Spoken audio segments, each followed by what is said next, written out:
Well, it's another awesome episode of Marketing Speak, and I'm especially excited about this one because I have a good friend and former client on this episode. It's Dan Gaul. He's the co-founder and CTO of Digital Trends, the largest independent tech publisher with more than 30 million, yes, million unique visitors per month. It has a Spanish language companion site, DT Español, and the men's lifestyle brand, The Manual. Dan is a sought-after speaker and industry thought leader. He's spoken on behalf of such brands as Eventbrite, the Technology Association of Oregon, and TechFest Northwest. Dan has been a member of the Forbes Technology Council, and he's been featured in Entrepreneur and Inc. magazine. Dan, it's so great to have you on the show. Thank you, Stephan. Pleasure to be here. Yeah, so let's start with, how did you start the Digital Trends brand and this publishing giant with your colleagues? I know you're co-founder, so you had some other founders that started this. How did this get off the ground? Because it's a big company now. Yeah, thanks. My co-founder is Ian Bell, and the long story is we met officially at a wedding, a mutual friend's wedding, and in the line to get food, I overheard him having a conversation about a new phone that wasn't on the market yet that a merchandiser had in between us. And I heard him say, man, it'd be so cool to get stuff like that in if I only had a website so they would send me things. And I leaned over and I said, hey, I'll build the website if you get the stuff in. And that's how we started forming this idea around, literally back then, a hobby site. We had no intentions of business. All we wanted to do was get cool stuff in to play with. And it grew from there. Once we realized we could start making money, making lots of mistakes, hopefully not over and over again, but we were able to grow a business and scale it into what it is today. Which is huge. I mean, help our listener get some idea of the scope of this, because you have multiple offices. You have how many employees? How big is this company? Yeah, we're about 120 full-time employees, probably about 200 to 300 freelance and contract style employees as well. We have our headquarters in Portland, Oregon, New York, LA, Chicago, satellite offices in Detroit and Toronto as well. Amazing. And how long has this business been going for? Digital Trends itself has been going on since 2006. So before that, we were experimenting and playing with a lot of different ideas, from men's lifestyle like forum to streaming music, and the precursor to Digital Trends, which is kind of more of it was a horrible name. I'll just leave it at that. Nobody knew how to say it or spell it. That's funny. Well, the first name for Google before it was called Google, you know what that one was? That was a horrible name. I don't remember. What was that? Back rub. Yeah. Wow. Horrible. That would have been a really bad name. That still is a horrible name. Well, I remember back in the day, there was a meta search engine called Dogpile. That's even worse. Yeah, right? Oh my gosh. That's no foresight, I guess. And you don't have that, honestly, when you're going, I have this cool idea, let's get something going. And the name is one of the hardest things to come up with, right? Yeah, and you don't think through the repercussions. How do you answer the phone with this name? Is it awkward? I remember hearing about a brand back in the .com days. It was called A Company. We accompany you on the journey, kind of like Accenture sort of consultancy. Yeah. And of course, they're no longer in existence. Can you imagine getting a call from, hey, this is Bill from a company? What company? Which company? Yeah, and you don't think about the multilingual aspects as well, or just the thought of what people will think of when they first hear your brand, right? Yeah, like the Nova brand name for the car that in Spanish means no go. Yeah, exactly. That's a prime example. And then there was also a comedy with band names. I forgot what the movie was, but they had a band name that was absolutely horrible and nobody understood it. But it's really important to get that right as you move forward and start to grow. Yeah. Yeah. Amazing how you were just able to start from nothing, just from conversation at a wedding. Very, very cool. Now you got offices all over the place. Honestly, we have backgrounds that complemented each other. So I had an engineering background. I worked at Rail Networks at the time, but I was at Microsoft before. And Ian was at Intel at the time doing marketing and recruiting. And he had a marketing background. So they complemented each other in terms of what we wanted to do. Mm-hmm. How did you carve out a niche when there was already a huge player? I'm thinking specifically CNET. Halsey Minor created this brand back in the 90s that was, by the time you guys formed in 2006, CNET was already a powerhouse. They were already doing tons of electronics reviews, consumer products reviews and stuff. How did you differentiate yourselves from CNET and the other guys out there that, I don't know who else was a big player other than CNET back in those days, but tell us about that. It goes back to being very naive and us just having a hobby. Back when we started, everything was very tech focused and very geeky. Everything was focused on the specs, video cards, sound cards, monitors, CPUs. And while we found those things interesting, we were more interested in the lifestyle aspects of technology. So TVs, receivers, music, things like that. And that led us to think of more of, we tried to for a little bit go like, oh yeah, we should do specs and so forth. But it really came down to like, what does this really mean? What is our message? Without realizing it, we started building what our voice was. And again, learning through mistakes along the way and not knowing what we were doing. But what we wanted our voice to be was more around easy to understand, right? We wanted to provide technology and coverage of technology in a way that was non-intimidating. It could be fun. You didn't have to be a geek or have a technology background to understand what it was. So that really kind of was like our guiding light of, that's what differentiates us, and that's our core purpose and our mission, right? Is to make technology fun, non-intimidating, and to provide what it does for you and how it makes your life better. Instead of like, this cell phone has this processor and this one has this processor, so this one must be better because it's faster, right? Nobody really cares about that. So did you not see CNET as a competitor, but more like a potential co-opetition or potential collaboration partner? CNET is always the big dog. It's the gorilla in the room. Like, it can just kind of push everybody around, but they don't. And maybe they do more on the back end when they're dealing with these larger companies that they work with, Samsung or Sony or whoever. For us, they were inspiration. I wouldn't necessarily say they were competition because we couldn't compete at that level, especially back then, right? But what we could do is use them as motivation on how we could make our site and our content maybe better, even though it was a different voice. And we could use them as inspiration and as examples of what we should be doing that might work.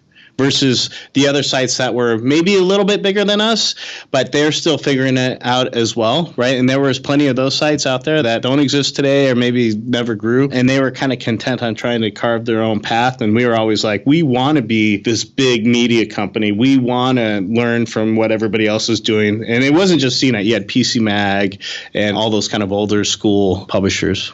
Yeah, so you had that aspiration that was larger than life, and you didn't see them as a competition. In fact, it reminds me of how we ended up working together was CNET. You have CNET to thank because they were a former client of mine, and the head of the SEO department was the one who turned you on to me, I think, if that's right. Or no, that was right. That's how you ended up giving me a call. Yeah. So a friend of ours that used to be the head of SEO over at CNET, who hasn't been there for a while, was a consultant of ours for a long time. And then he's moved on, had started his own business, et cetera. And when I needed some help, I reached out to him and he referred me to you. So yes, we both have CNET to thank for our multiple year-long working relationship.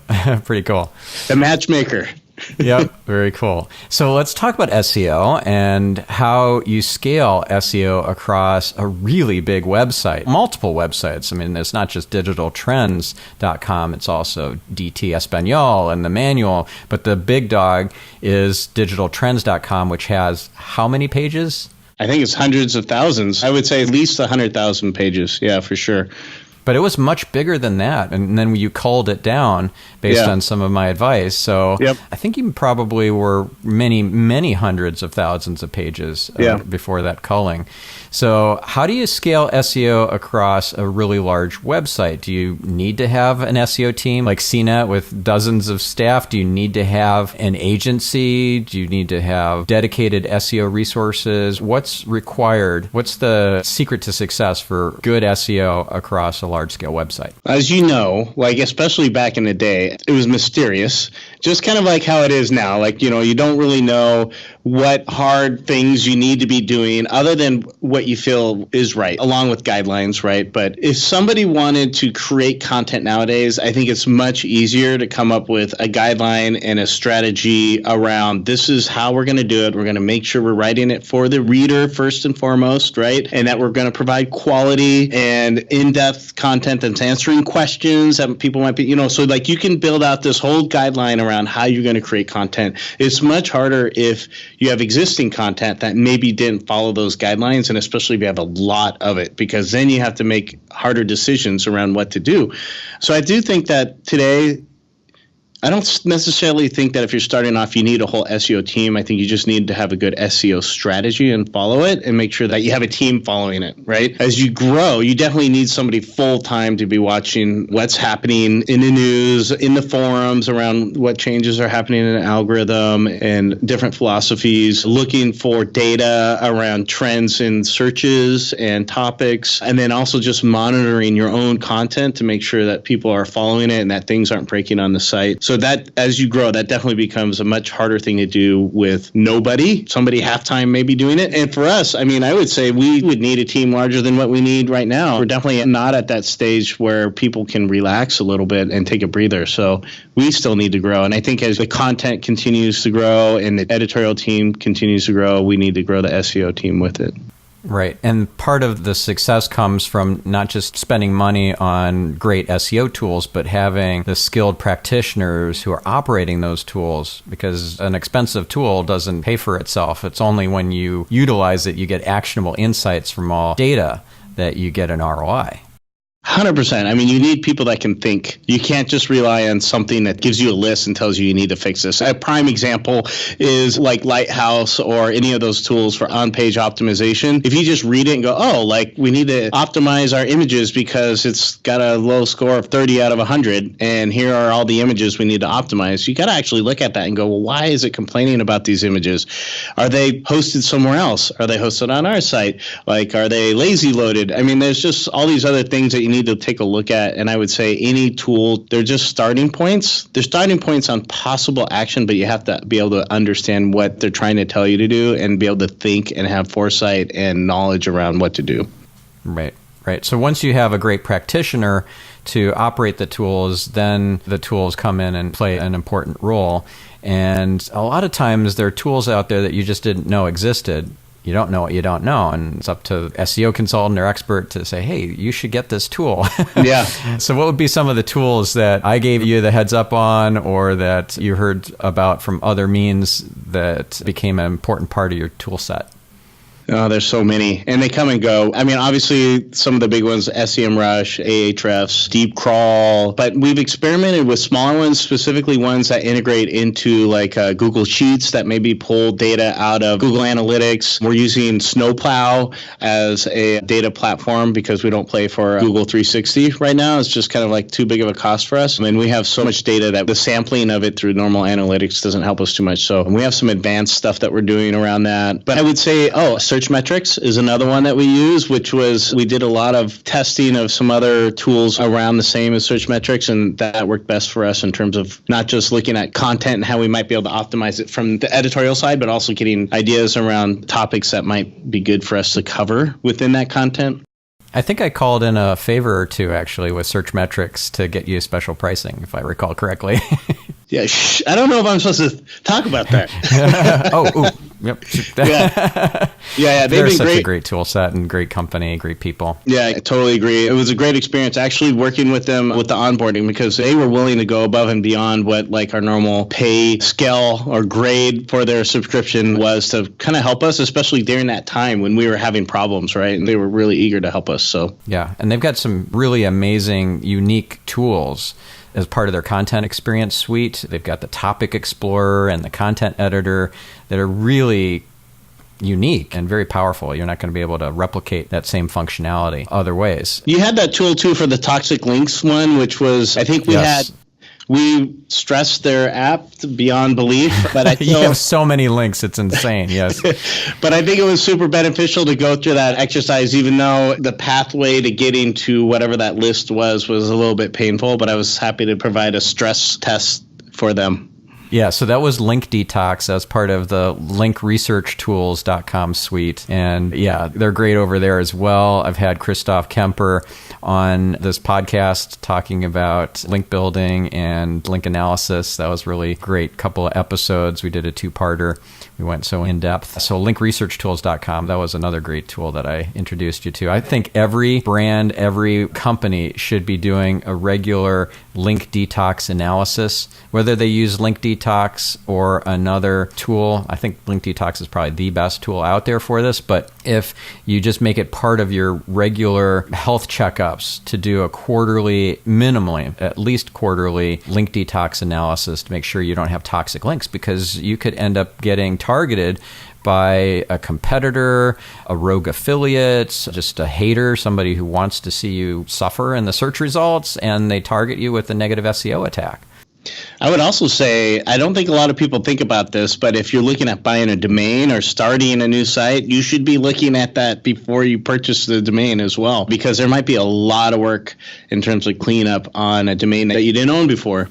Yeah, that's a great point. I remember my previous company, Net Concepts, was a key part in the decision influencing process of CNET acquiring mp3.com. We did a full SEO audit of the mp3.com site before the acquisition to make sure that they wanted to buy the site. Because, yeah, you could be buying a lot of skeletons in the closet inadvertently if you don't do your due diligence properly. Even if you have a domain that's kind of dead, but just has like a landing page up and it's been that way for years, you never know who might be linking to it in nefarious ways along the way, where you're like, oh, it was fine when I put the static landing page up, so it's probably still fine now, and it's just not true. Yeah. So that's tools. What about bringing on a team member, like a staff person to do SEO? That can be challenging. I know that I got involved in helping that, and you had a bit of you were throwing a curveball when your head SEO person on staff decided he was going to take another opportunity. So we had to go back to the well and find somebody else who could take the reins there. So there's a whole process of screening candidates, and the job adverts and all that need to be optimized so you don't waste your time with a lot of low quality candidates. And then there's the screening process, the onboarding process. So there's a lot to it. And you know what they say, a bad hire is supposedly more than a year's worth of salary in cost if you make a bad choice. I think it's like a year and a half or something. But with SEO, I mean, it could be disastrous, because a bad hire could mean you get into Google's penalty box. Yeah. And, you know, SEO in itself is, again, one of those mysterious schools of thought that I would say that it's a long time in terms of training, especially specifically for different industries, because what's important for SEO for publishing is completely different for someone that's doing commerce or something else. So the skill sets needed for that and the likelihood that somebody will have that, especially on the publishing side, is just so much lower. And that's what made it so difficult for us. And I know you kind of experienced this when helping us look for people, but we use something called the CVI, the Core Value Index, through erep.com. And that allows us to filter based off of what we do, a top performer profile. We build what this candidates' responsibilities would be and what they would be doing in terms of responsibilities. And you figure out, like, is this a detail-oriented person? Is this somebody that is like a high innovator, somebody that's an extrovert, et cetera? So you figure out what those kind of core values are, and it allows us to filter people out based on that. So, for example, on SEO, you need somebody that's very detail-oriented, that pays attention to the numbers and the data, but also can act on it and not just look at it and be paralyzed. And we use those as ways to filter. And there's actually a lot of people that we experienced applying that didn't have that skill set. And it's pretty important for us to figure that out. And then the other thing is, again, just the pool of candidates is pretty low. Most of them are coming from agencies, which great for agency work and people that are doing marketing or maybe something like that. But from a publisher standpoint, a lot of them don't have the kind of the depth of experience and tool set, et cetera, we were really looking for. So it was really hard. And typically what you end up having to do is go after somebody that's already in the same industry, in the publishing industry, and seeing if you can entice them over. Yeah. So you ended up with somebody good, but it took a lot of work to do it. And I remember when I was reviewing the first drafts of the job adverts, and I'm like, yeah, I wouldn't do it this way, or I would tweak this and that. And we did some back and forth on that. I think Definitely. yeah, that was a good experience. You had some great ideas, which I had never thought of. And also you're coming from, like, for me, like, I don't do SEO on a daily basis. I don't consider myself an SEO expert, although I would say I probably know a lot more about SEO than the average person in publishing. But for me to write that type of job description on my own, I wasn't doing it justice for what I really needed. So that was a big help. And then there are things that you can do to sneak in, things that I wouldn't call tricks, but things that will separate the wheat from the chaff. Like adding a problem-solving riddle into the job advert that they have to answer in order to apply for the job, I think is brilliant. I've been doing this for years. In addition to the CVI, which I hadn't heard of before working with you, by the way, I've been using for years the DISC profile, D-I-S-C. Yep. I've been using the Sally Hogshead Fascinate Index. That's really great. Is more how the world sees you versus how you see the world.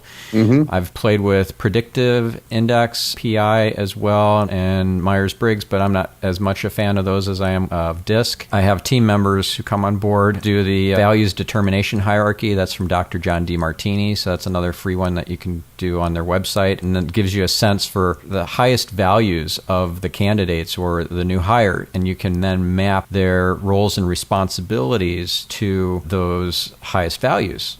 Because if you're hiring somebody whose highest value is traveling the world and there's nothing in their job that is going to help them with that highest value, there's a mismatch there.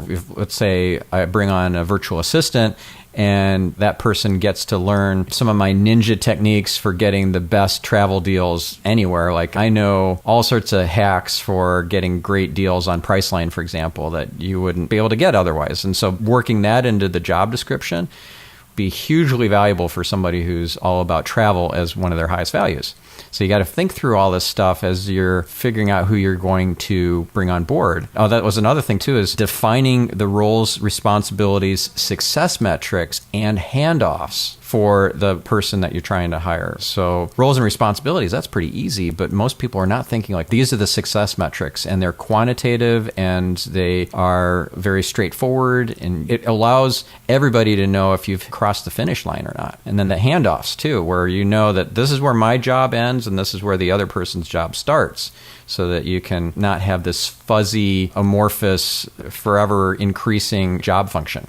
Yeah, that sounds almost identical to the CVI and the top performer profile, because it's all those things you mentioned: roles, responsibilities. What are the success metrics? How do they know that they've been successful, and how do we measure success in that role? The handout part typically isn't part of that, but you can make it part of it. And the whole goal of that, and I think it's really key as you learn as an entrepreneur, as a business owner, as a leader, that you want people in those positions that their core strengths, like you were mentioning, whether they like travel or whether they like people or something like that, data, that you want them to be able to utilize that core strength in a way that they actually feel like they're happy doing it.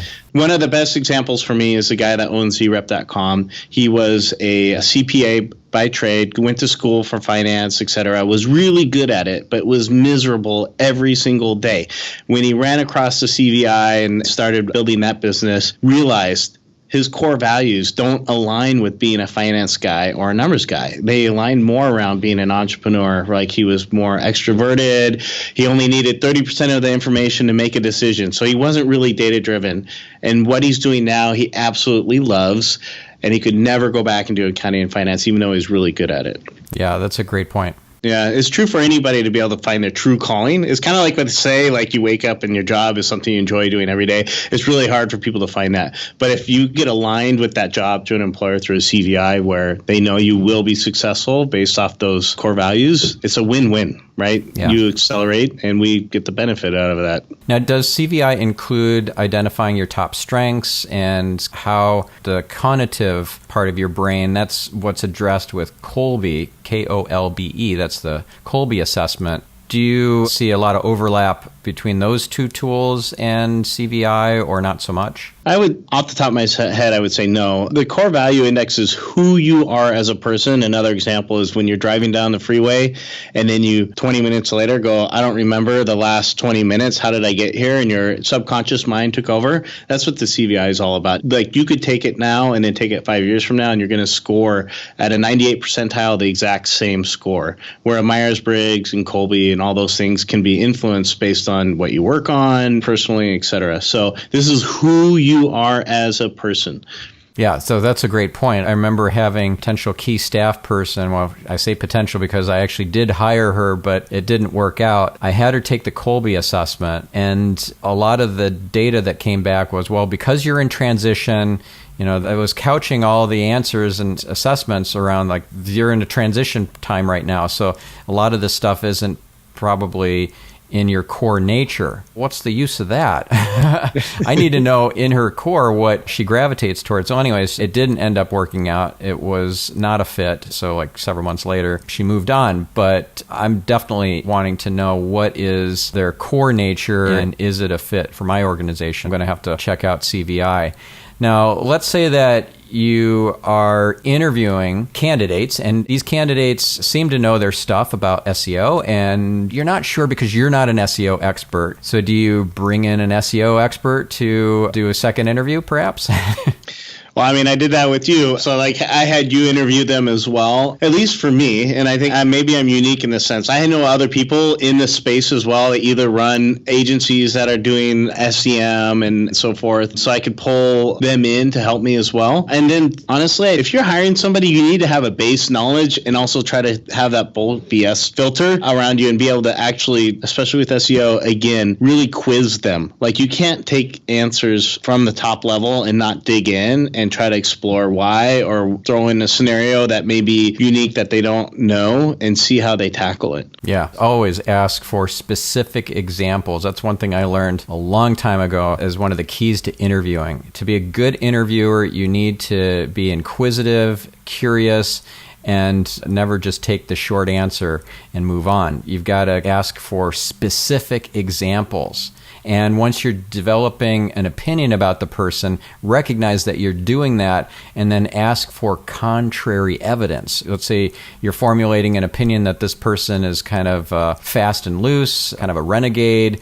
And so then you ask the question, give me a specific example where you were a team player, you dotted all the I's, crossed all the T's, and because of that, you had a big success. Right? Yeah. Because then you're asking for the opposite of what you're thinking this person is like, to see if maybe you're misguided in this initial opinion. We're meaning-making machines, and so much of what we hear, we just invent a whole story around, and it's not even true. Yeah. I'm glad you mentioned that. And I don't mean to keep pounding the CVI drum, but one of the valuable things about the CVI is when you get a candidate and they filled out the CVI, they basically give you some questions to ask them around the negative scenario, the areas that they are weak in, that they don't like, but probably are going to have to come up with and deal with on a regular basis with a job, right? So if, for example, they're an introvert instead of an extrovert, like, how do you deal with the time when, maybe you had to present in front of your management team or something like that, an issue that was critical that you failed with or something like that, right? So those are really critical questions to ask them. One, not just to see how people deal with stress and changes in the environment that they may not be able to have control of or may not be very good at, but also to see how they fit in with the culture, because whatever the culture is you're building out of your company or out of your team that you might be hiring for, you want to make sure they fit in with it instead of disrupt it, and actually support it and enhance it. So if you're looking for an open communication, no blame, no shame type of culture where people are going to share and disseminate information as quick as possible, not hold on to it and try to fix everything themselves, whatever like that, you want to make sure they also fit into those values. Yep, for sure. And another thing, too, that I think is important to circle back on, you mentioned having that good BS filter. That can be hard for somebody who doesn't really get SEO, whether it's SEO or it's some other aspect of marketing that you're not an expert on and you're trying to make sure that you're not getting snookered. It's very, very helpful to have some trick questions in your back pocket that you just slip into the interview. So you're kind of quizzing that candidate, but in a non-threatening way. You're not letting on that you have the right answer. You're just asking them simple questions. So I actually created a BS detector, which I put on stephanspencer.com as a free download. So if you're listeners, if you're interested in that, it's on the resources tab on stephanspencer.com under guides and white papers. But the idea here is if you had, let's say, a handful of trick questions that may not sound like trick questions, but have things like, tell me the process that you use for optimizing meta keywords.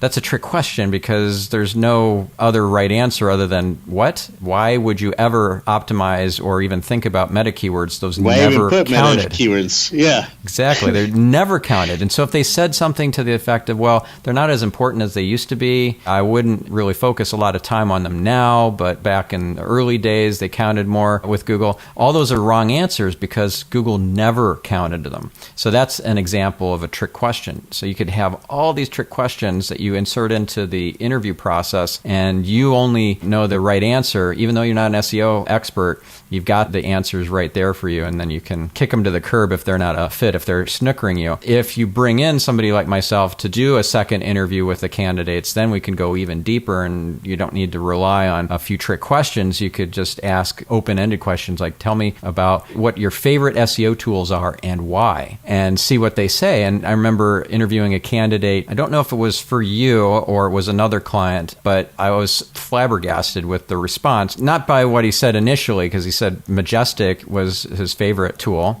Actually, he said Majestic SEO. So I thought maybe something's up here because that was the old brand before they rebranded to just Majestic. So I decided to dig a little deeper, and I asked him to tell me what the key metric is in Majestic. And then I knew that he was full of hot air because he answered AC rank, which had been deprecated by then several years ago and replaced by two metrics, trust flow and citation flow. Yeah.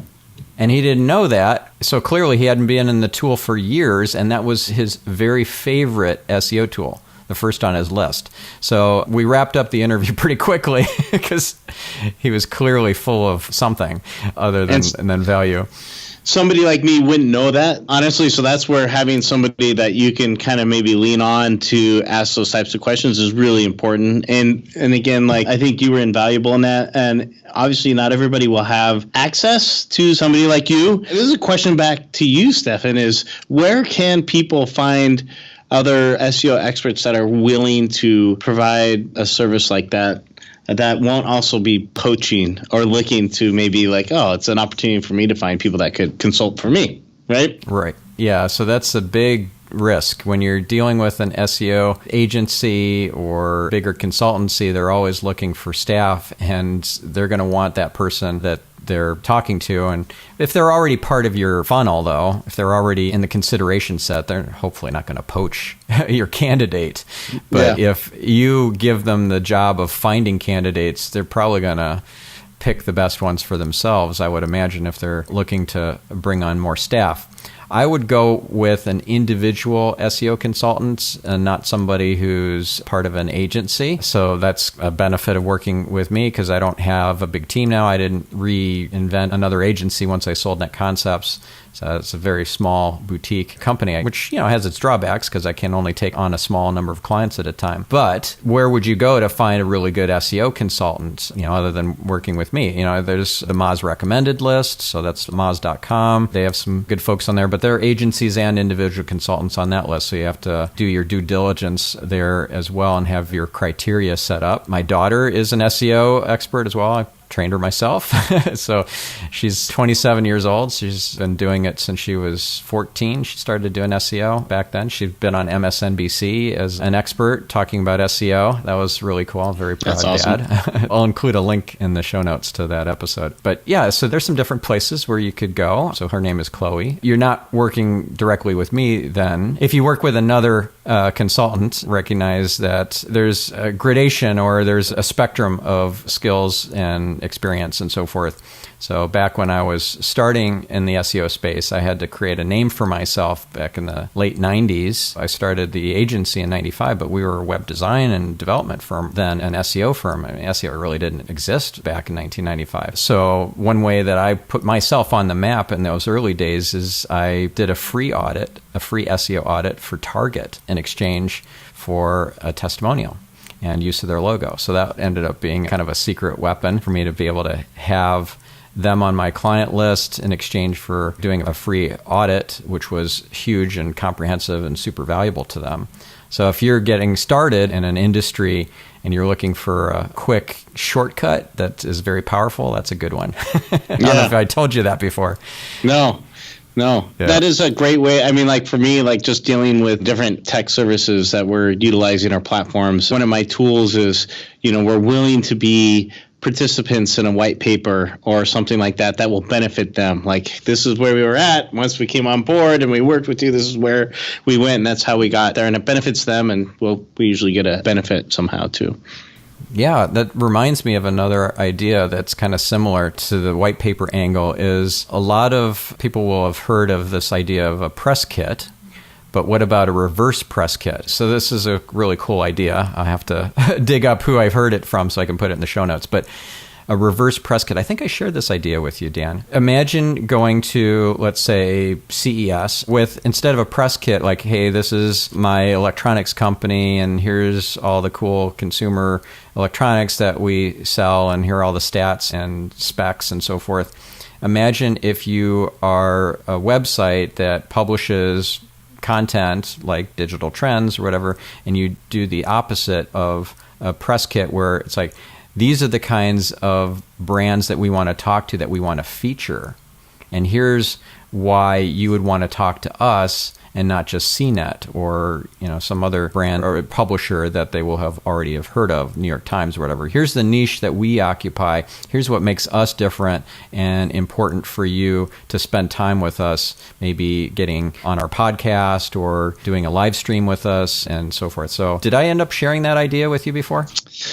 I don't think so, but our media kit is very similar to that idea because we have to battle for brand equity against the CNETs of the world, right? So we have to constantly show why we are better and offer more than somebody like CNET. And I think that's a great angle, right? One of the famous phrases that I've heard in the past on the sales side is nobody's ever been fired for buying on CNET. Right. Yeah. So, the original expression is nobody's been fired by hiring IBM. But yes, exactly. I get where you're coming from. So it's the same thing. You have to prove your worth, right? This is the type of clients we are very successful with, and this is why we're successful. And these are the things that we offer, and all those things are much better. And the other key is that you have to be able to present that and pitch it, and not expect people to kind of reverse press kit typically. So you have to be able to find ways to get in front of people. Yeah, for sure. And speaking of getting in front of people, if you're doing podcasts or live streams or whatever, you're doing a lot of video or audio, what would be some of the lessons that you've learned? Because you've done a ton, your company has done a ton of live streaming, a lot of video production, a lot of unboxing videos and review videos and so forth. What have been some of your hard-earned lessons? I think the most recent ones, really, they're not historical lessons. They're more ones that you have to deal with the reality of how people consume content nowadays, is that you cannot expect people to come to your site to consume video. There's no reason for them to. That the thing for me is more around, you need to make sure your content is where people are consuming it, and then optimize around those places. Like, for example, YouTube, OTT, like Roku, Apple News. Obviously, we still publish onto our own site and broadcast from our own site, but that's just one spot, and we really have to make sure that we understand not everybody's going to discover us or consume us on our .com.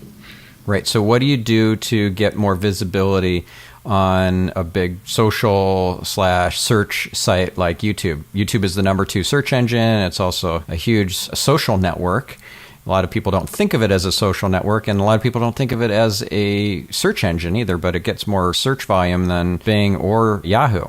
So what are some of your secrets to success with YouTube?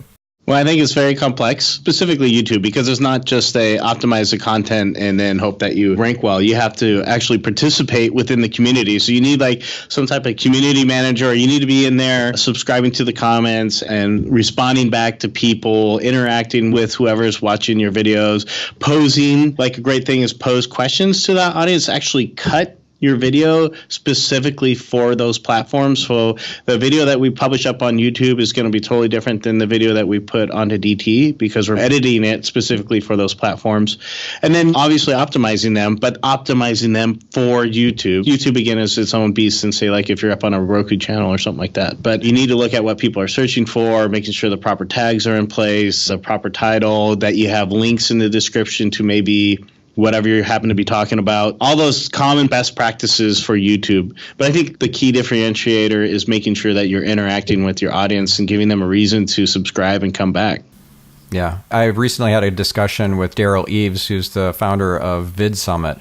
And he's kind of the secret behind some of his clients have been really huge viral success stories, like the Squatty Potty and the unicorn is really awesome. So anyways, 40 billion views on YouTube, I think, across his own stuff and his client stuff that he's been responsible for. And what he's been touting is the future for YouTube is AI and really leveraging YouTube's recommendation engine, and not just doing the tweaks to get a better set of tags or better titles or better thumbnails and whatever. That's all good, but the future for YouTube is all about the recommendation engine and being a good suggestion based on the AI's opinion of where should that viewer go next. Mm-hmm. So what are you doing in that regard to like be the next viral sensation on YouTube, or be the obvious next recommendation that the YouTube AI is going to make? You know, that's a great question, and I don't have an answer to that because I don't think we're there yet in terms of figuring that out. We're so focused on producing the content and trying to get distribution out of that, people coming directly to our channel or on Twitter, Facebook, Instagram, etc. I haven't even thought about the AI side of it and the recommendation engine. That's a good point. Well, we can talk about that later. Got some ideas for you.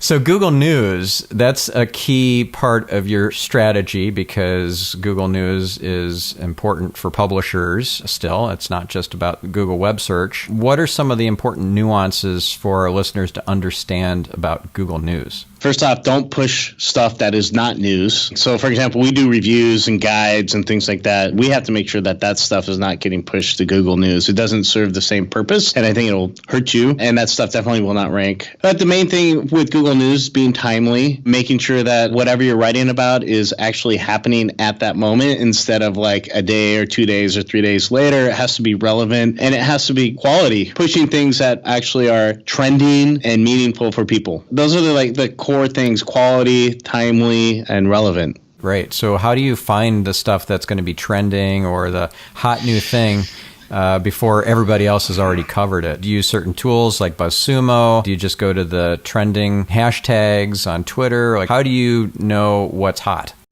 It's a really hard thing to do. And honestly, for us, we have to make that decision. Are we somebody that covers breaking news? Or are we somebody that covers things that are already out there that we get our hands on and have a more meaningful kind of conversation or editorial around it or video? So we choose specifically to not really focus on breaking news because it's just a lot of work. But there are things that we do. We do look at trending topics. You know, we have the live graph happening about how many searches are happening on whatever in technology. And if something's really spiking, then we'll make sure that we cover it as soon as possible. But we're not in that race. We're not in that race to basically be the first to it.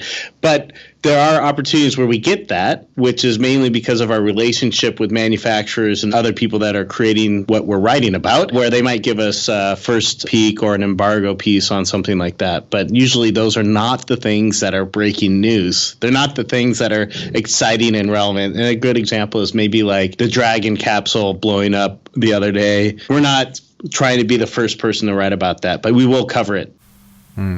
Got it. And how big would you say newsjacking is to your overall editorial strategy, like finding the stuff that's trending fast and up and to the right, and then riding on that train as quickly as possible? Is that like 5%? Is it 50% of what your editorial team is up to?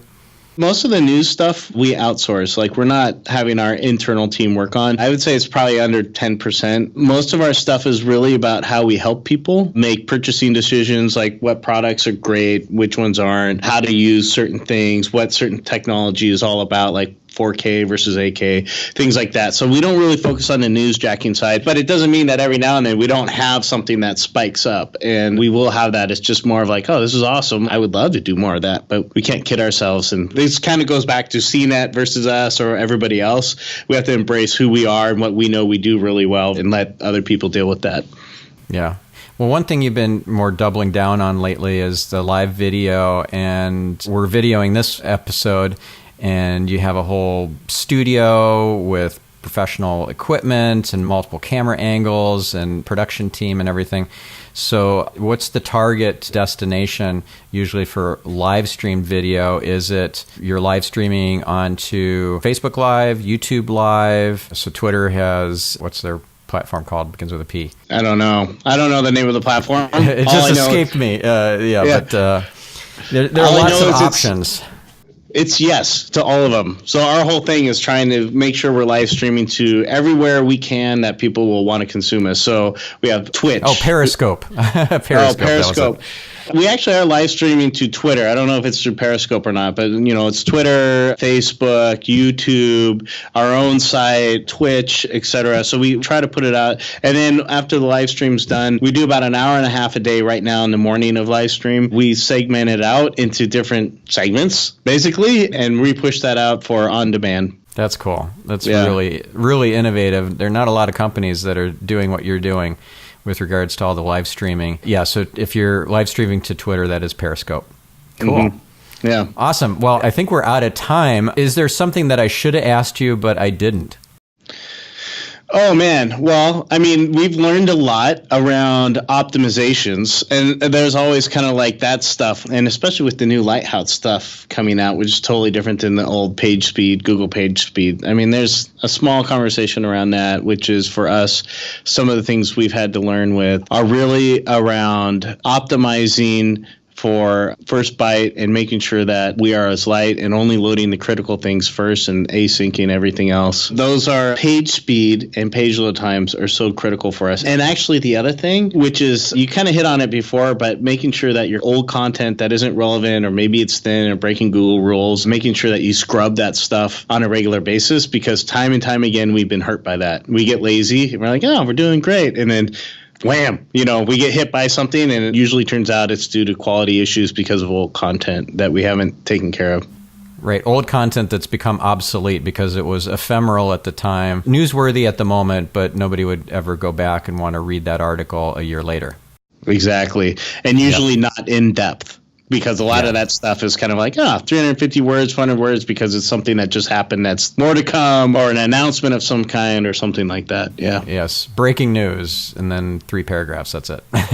Exactly. Yeah. Yeah. There's a lot of things you can do with the data to look for that stuff and kind of keep a rolling list of, okay, we need to clean this out. So like, does it receive traffic? Are there any backlinks? What's the quality score on it? All these things that you can kind of utilize to build that list, and maybe every 3 months or on a regular basis, you just kind of always know indexing it and redirecting it or 404ing it. Yeah, for sure. Now, you mentioned optimizing for faster load time. What about AMP, accelerated mobile pages? And the reason I ask about this isn't just because I'm curious, but I just interviewed Ben Morse, who at Google is one of the key players with AMP. And so AMP is actually originally from Google, and it's an open source platform or technology now, but Google is still very much kind of steering that. From my understanding, Google's really keen on everybody doing AMP. So what's your position on it?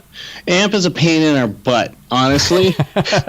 The concept of it is so great and I think valuable. The implementation of it, and we've been a beta partner, I think maybe even an alpha partner on AMP, working directly with Google and then with Automatic, and the partnership that Automatic had with Google. In fact, one of the lead devs is here in Portland that we've worked directly with, implemented some things, early versions of the plugin, et cetera, and of course our own implementation. It causes a huge amount of grief. It is such a huge amount of grief, especially with somebody that's making revenue off of ad dollars. We need to make sure that we have certain JavaScript support, and trying to work around those things is really difficult. So right now we're having to really look at and try to make some hard decisions around, do we have everything on the site support AMP, or do we really start looking at what types of content will we support with AMP and other types we just won't, because it's just too much of a pain in the butt. An example is if we have a review and we want to provide places where people could buy that, and we have to use a JavaScript API to basically pull like pricing and things like that in,